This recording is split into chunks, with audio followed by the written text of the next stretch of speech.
boys and girls. I'm going to be reading you the story Home Alone. This is one of my favorite Christmas movies. It is based on the story written by Hughes and directed by Chris Columbus. And it is called Home Alone, a classic illustrated storybook.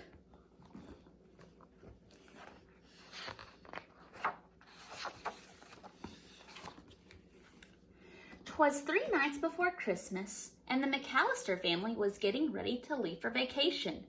Everyone was busy packing. Everyone except Kevin, who was busy getting into trouble. "'Go straight to bed,' his mother demanded.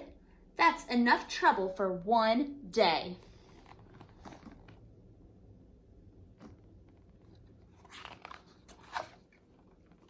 Lying in bed, Kevin could hear voices and laughter coming from downstairs. Everyone was having fun without him. "'I hope I never see my family again,' Kevin whispered. "'I wish I was home alone.' The next morning, the house was very, very quiet.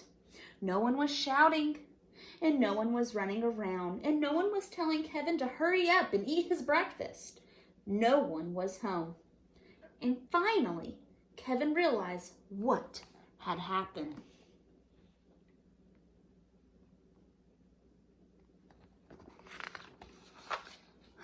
"I made my family disappear!" For the first time, Kevin had the house all to himself, and he raced up and down the halls, and he jumped on all of the beds. He ate a giant ice cream sundae for breakfast.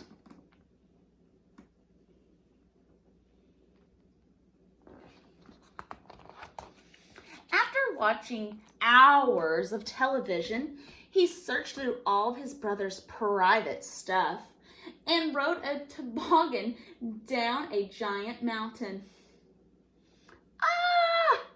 He even tried his father's aftershave lotion, and this was not a good idea. It stings.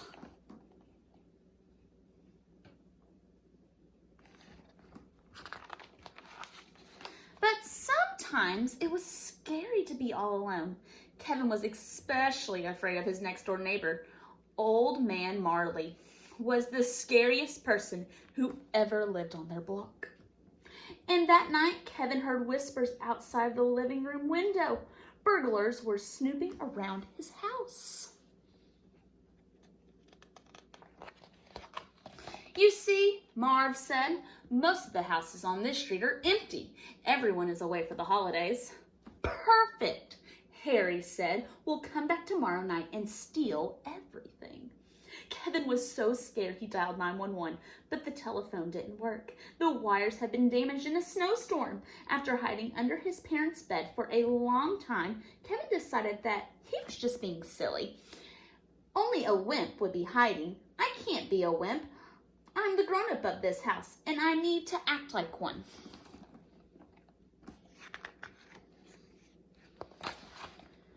The next day was Christmas Eve, and Kevin had plenty of grown-up work to do. He walked to the grocery store and bought some food.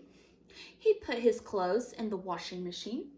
He decorated a Christmas tree, and he hung Christmas stockings for his parents and brothers and sisters. "I miss you guys," he whispered. "I wish you would come back."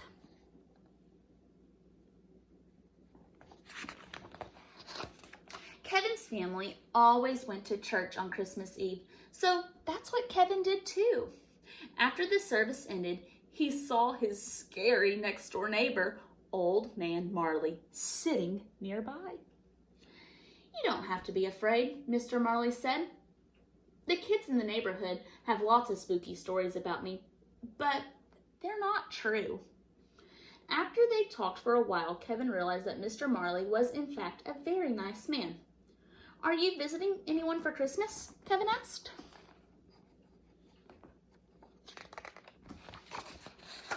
"No," Mr. Marley said.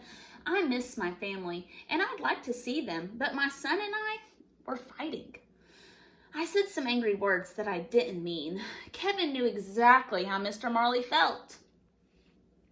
Kevin remembered wishing that his family would disappear, but he hadn't really meant it. "You should try talking to your son," Kevin said. "Maybe I will," Mr. Marley said. And when Kevin left the church, it was already dark, and the burglars would be coming soon. He ran all the way home.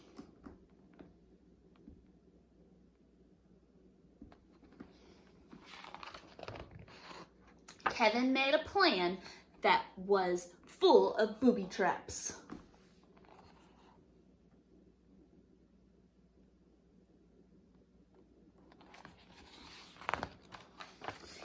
He scattered toy cars and smeared tar on the basement steps. He made a big pile of feathers and hid sharp ornaments under the windowsills. He sprayed water on the front steps. He tied paint cans to ropes. He stretched a tripwire through the hall, and he built an escape rope into his treehouse.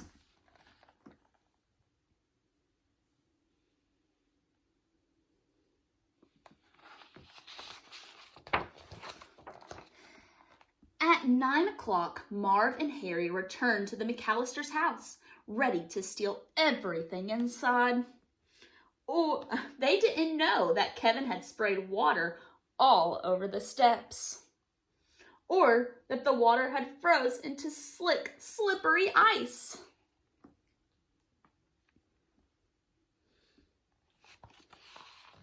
The burglars stumbled into all of Kevin's traps. Yatch! Ow! Wah! Ew!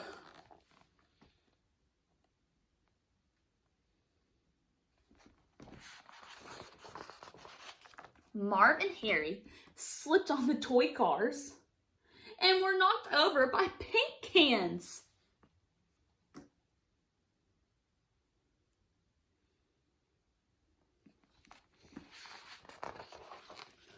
Kevin escaped through his bedroom window and ran next door to his neighbor's house. Unfortunately, Marv and Harry were close behind. "Now we've got you, kid," Harry said.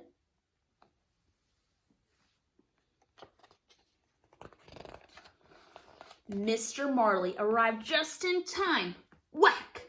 Whack! He bonked the burglars with his snow shovel and called the police. Then he brought Kevin home. That night, Kevin left a note for Santa Claus, along with some milk and cookies. He couldn't wait for Christmas morning. "Dear Santa, I don't need any presents. Just bring back my family. Love, Kevin McAllister."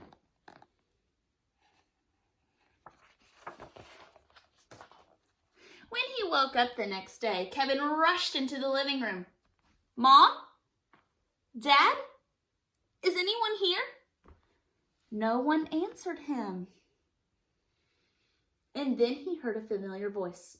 "Kevin, is that you?"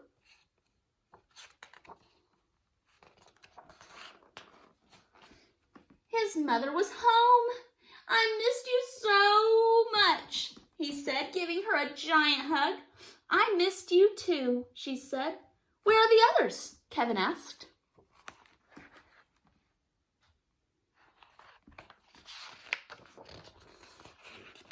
The front door flew open, and there they were, his father, his brothers, and sisters. Everybody was home at last. "Are you okay?" his father asked.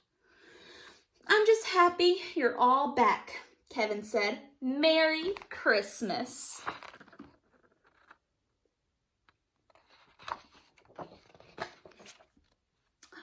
And Mr. Marley is with his family. The end. I hope you enjoyed this story, and thanks for listening.